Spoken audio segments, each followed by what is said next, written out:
Welcome to the Jack Mountain Bushcraft Podcast, episode 89.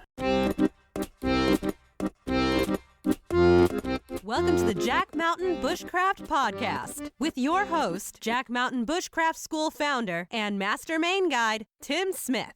I'm your host, Tim Smith. I'm a registered Master Maine Guide and have been a full-time outdoor instructor and guide since founding the Jack Mountain Bushcraft School in 1999. We help people become more skilled, more knowledgeable, more experienced, and more confident in the natural world through our bushcraft and guide training semester programs and multi-week canoe and snowshoe expeditions.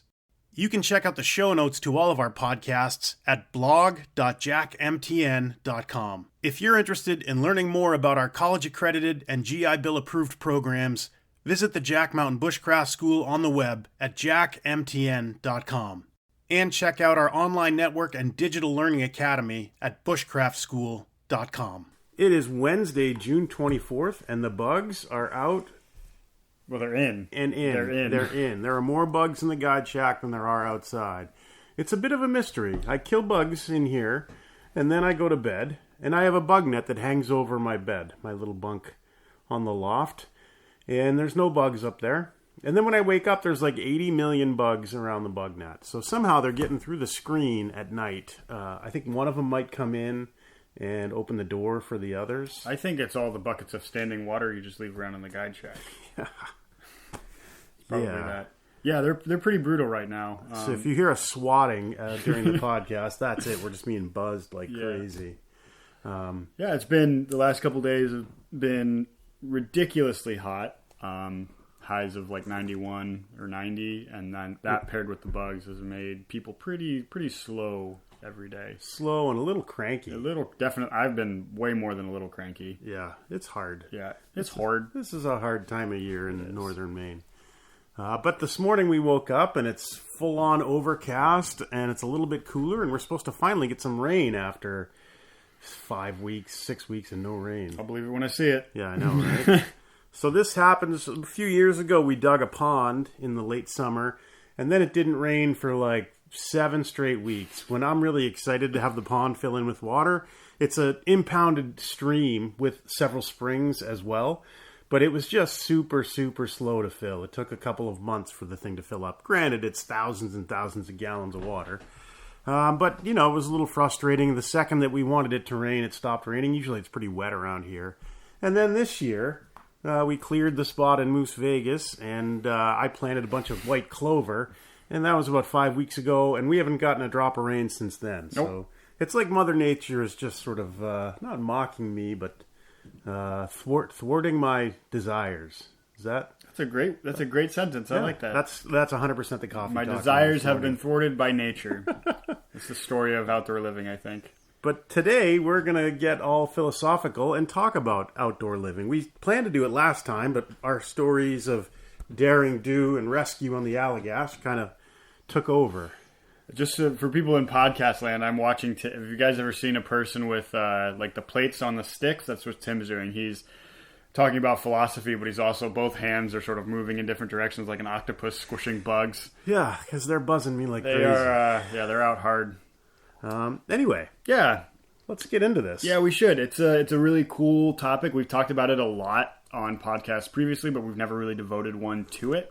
And it's, for me personally, it's important because this is sort of the basis of the whole program that I'm starting in Vermont, is set around this idea of an open air life, or free air kind of way of living, rather than as opposed to sort of the modern approach to the outdoors, which in America involves taking your picture at the top of a mountain. Selfie first, safety last. Selfie first, safety last, rather than just $70,000 four-wheel drive pickup trucks. Yeah, exactly. Right. Yeah. I'm excited for us to talk about it and for you guys to learn a little bit more about it and get a better understanding of how the courses in Vermont will be framed. So what we're talking about is a concept called Friluftsliv. It is a Norwegian term that I would probably never have heard of if I was not a regular attendee of the Snow Walkers Rendezvous in Vermont.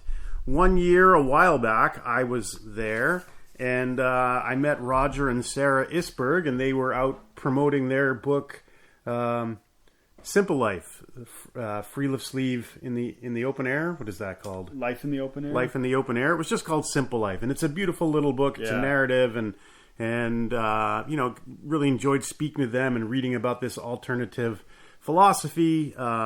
Sarah was from New England. Roger was from Sweden and had worked at one of the Swedish folk schools for a number of years. And then this book kind of encapsulated a lot of that philosophy, and it was really interesting because they were into a lot of the same things that we were into, but maybe with a little bit of a different twist. So maybe not so much like modern American outdoor ed, but definitely the culture of Maine guiding and the traditional Maine guide culture. A lot of the same things, like building your own gear, like being out and enjoying nature and not necessarily having to run the biggest rapid or climb the highest peak. Like that wasn't a big part of it. It was much more about the relationship. The literal translation just means open air life, but that encapsulates so much. The term originated in 1859 by someone named Henrik Ibsen, who was a really famous playwright. If you guys know the song Hall of the Mountain King, which everybody does, he wrote the play that song is a part of.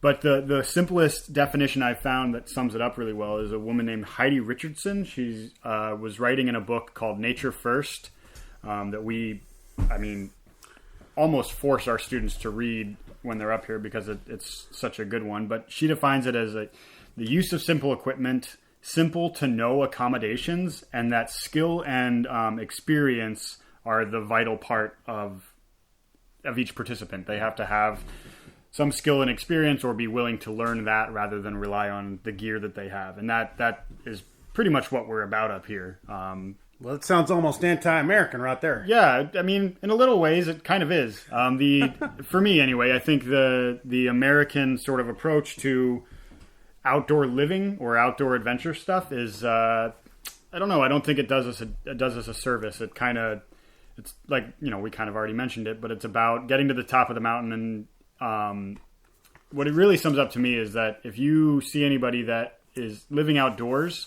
and most of any picture they take of the natural world, their face is in it, that's what I'm talking about. It isn't about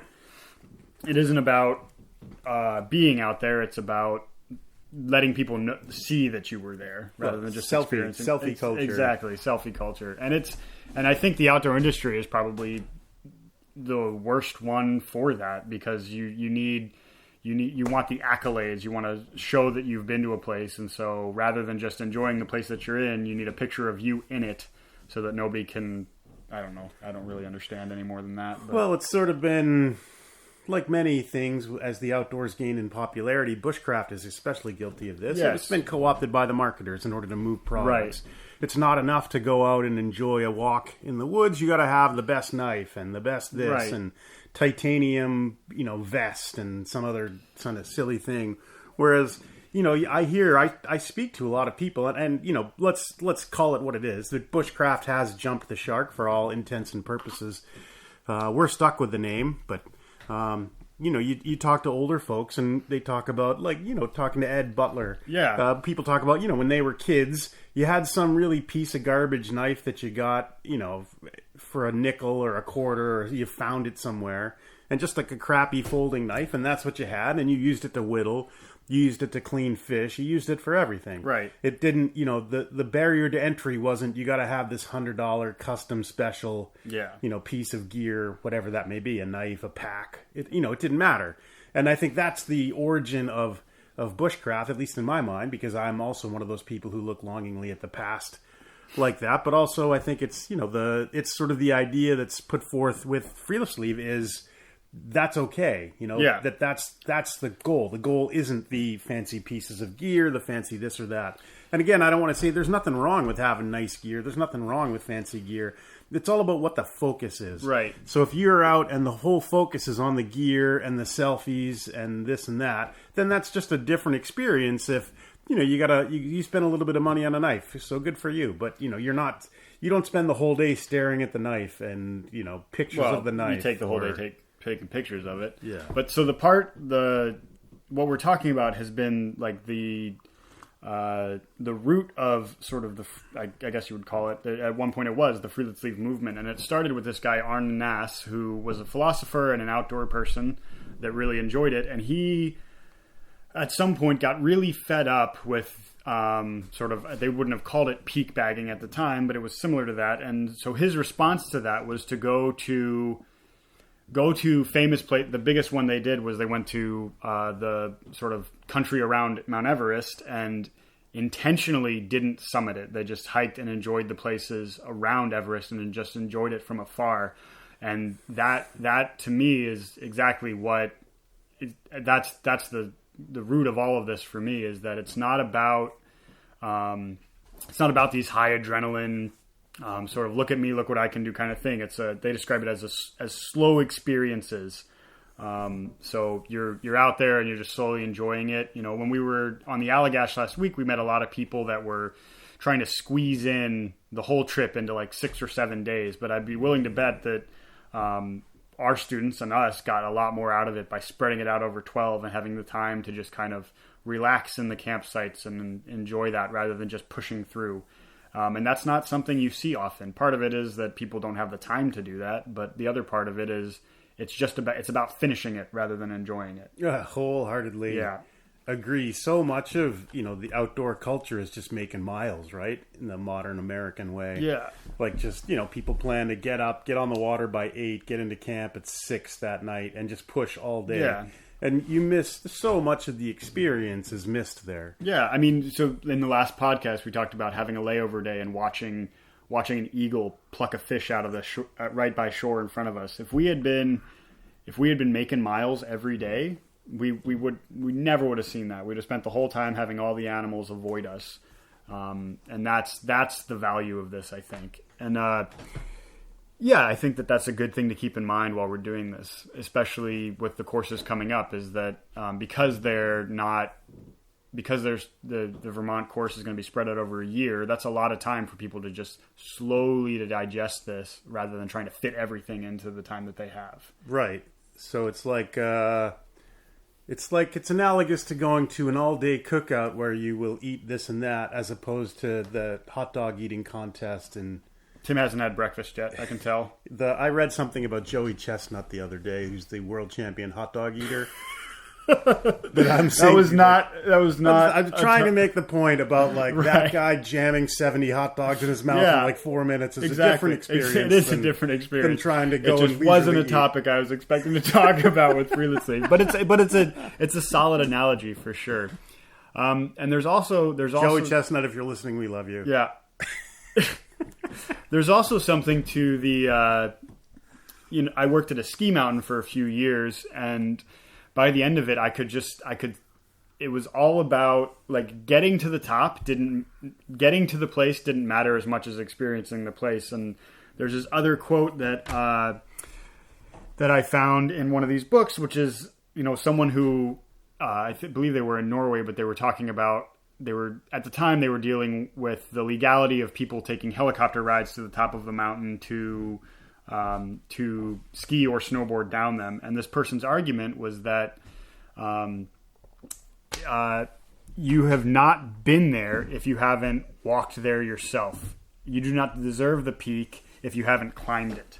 And there's something to that for me, is that there's this idea that if you get the right gear and you take a few pictures of yourself in a cool place, then that means that you are Bushcraft God. I don't really know, but there's this idea that God with a little G. Yeah, exactly. God with a little G. But there's this idea that just by having been to the place with the stuff, that you've achieved that. But it's the same thing we were talking about with the eagle, is that I would argue that the people that blow through the Allagash or some other river, they haven't really been there. They've been in the boat for 6 days. They haven't really been to the place and experienced it and everything it has to offer.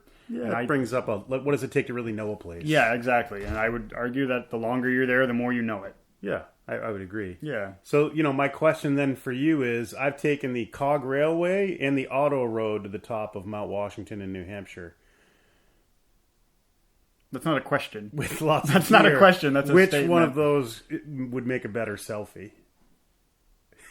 This is like the weird version of if a train leaves Chicago. Yeah. Probably the Cog one. There you go. Just because I actually have never taken the Cog Railway, but I have driven the Auto Road. Yeah. So the other, quickly back to the Who, I mentioned Roger and Sarah Isberg, and Christopher mentioned some people from Norway. I also want to mention Bob Henderson, whose awesome book, Nature First, Outdoor Life, the Friluftsliv Way, we mentioned before. Bob is also a man that I've met numerous times at the Snowwalkers Rendezvous. Great guy. I think he's retired professor of outdoor education in Canada now. And one of the chapters in that book by Zabby McEachern on the role of craft making in Friluftsliv. Zabby is also a Snowwalkers alum. I've met her there, attendee. I've met her numerous times.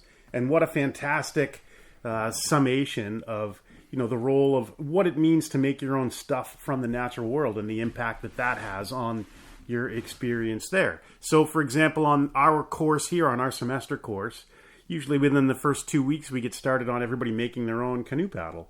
So it's a different experience making your own paddle with a couple of simple hand tools and then going and using it for 100 miles than it is to get the latest, greatest, titanium infused carbon fiber or whatever from the store and then using that. You just get a greater appreciation, I think, for the whole experience when you're using things you've made yourself.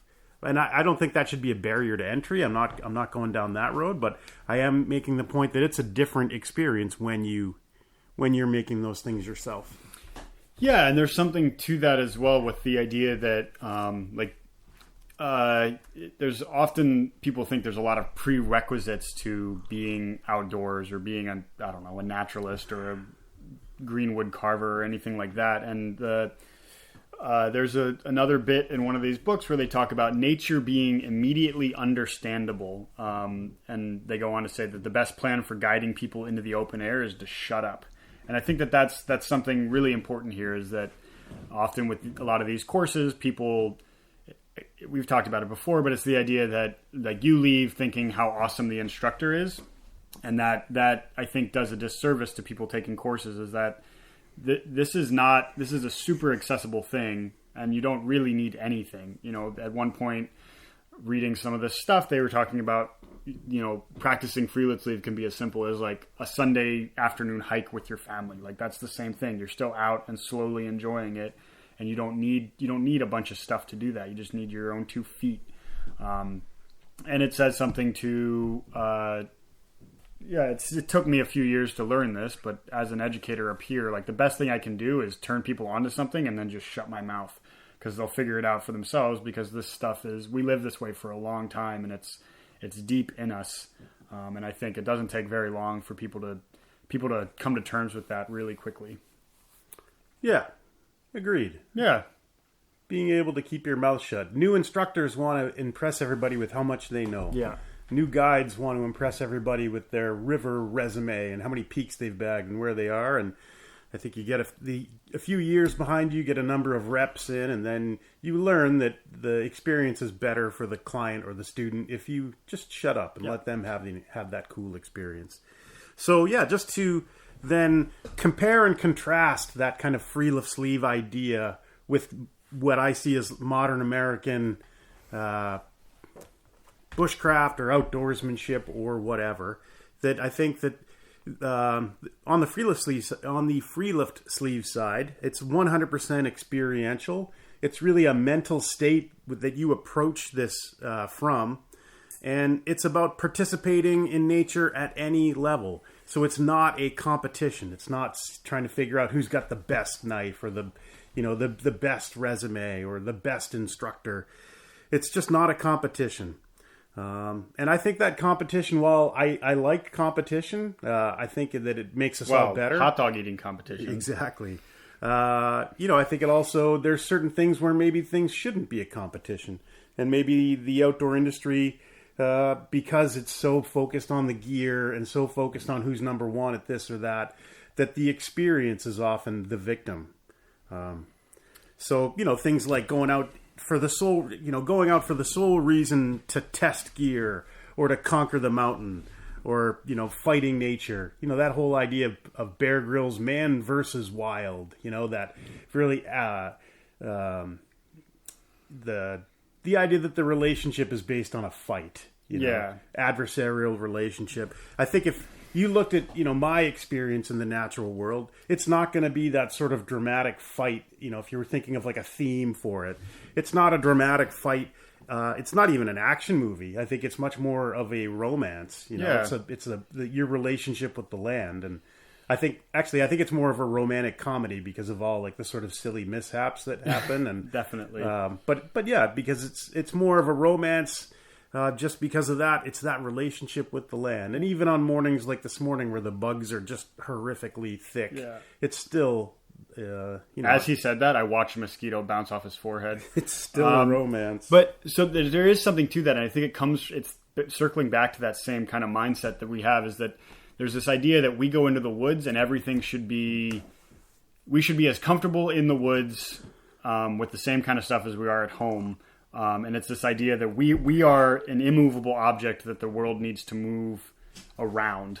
Rather than, there's this great bit in one of these other books that we've been reading called Wisdom in the Open Air, where he talks about this man, Sigmund Kavloy, talks about the idea of Tibetan houses. And he was so struck by them because in the Western world, we build a house and then we change everything around that house so that house stays exactly the way it was when we built it.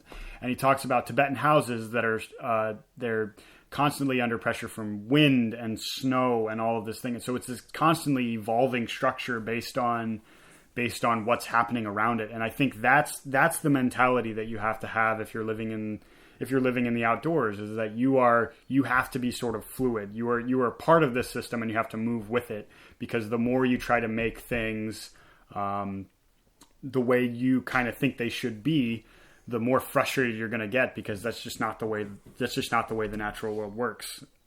Unless you're a beaver, I suppose. They kind of do that. Like Beaver Cleaver from the 50s TV show? Yep. Beaver Cleaver. He made the natural world anything he wanted it to be. He was just an actor. Teeth. It was an actor named Jerry Mathers. No, I'm not convinced. He was a small child with very deformed teeth. Jerry Mathers. That was I feel like I made a really good point, and then we immediately ruined it. Jerry Mathers. But yeah, there's something to that. Just kind of being part of the outdoor world rather than making the outdoor world your backdrop for things and how you think the world should be. Yeah. I gave a talk at the Snowwalkers a number of years ago about how the natural world is more than just wallpaper for human-based activities. Yeah. And I think that kind of dovetails nicely with the discussion we're having. Yeah. That it just exists out there. And it's not only there when you're out there trying to run up the mountain or test your new piece of gear, right, or, conquer something. Yeah. And that's why we're talking about it, is not the whole reason, but a part of it is because I want people that come on my courses to have that kind of mindset while we're in Vermont, just because it's, I think it's a much more enjoyable experience. And I think that people will get a lot more out of it if that's the mindset they come into this with, rather than testing their new gear or conquering anything. Because I just don't have the energy to conquer stuff. I just don't. I'd rather just be. Interesting. Yeah. Yeah. Joey Chestnut conquering the hot dog eating world championship. Nathan's Famous, that's what it is. Coney Island, New York. Ugh. A little punchy. A little bit. 6 days of a heat coffee's wave. kicking in. Yeah. Yeah. Well, that's all. That's kind of all I've got. Do you have anything else to add? Nope. We're definitely in the home stretch of the semester now. So we have no mental energy left whatsoever. Yeah, I can sit and stare at a blank wall for hours. Other programs are just about full through the rest of the summer and the fall. I think there might be one spot left on the fall semester, but I think everything else is full right now. Yeah, I've had 2 out of 10 signups for the program in Vermont already, and registration isn't really even open yet. So that's going to fill up fast as well for the fall. So if people are interested, get in touch. Yeah. Well, I think you've squandered a bit of time with us this morning, and I thought you were talking to me. I was like, I thought I made some really good points. I haven't squandered anything. So thank you very much for listening. If you enjoy this podcast, please share it or leave us a comment or a review, or you know the drill at this point. Yep. We should make sure we link to all those books in the show notes. Yes. They're worth reading for people. Yeah, definitely. Okay, well, thanks for listening. Talk to you later.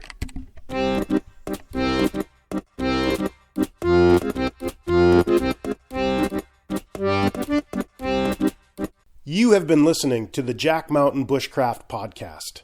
For more information on our professional wilderness guide training programs that are college accredited and GI Bill approved, visit us on the web at jackmtn.com.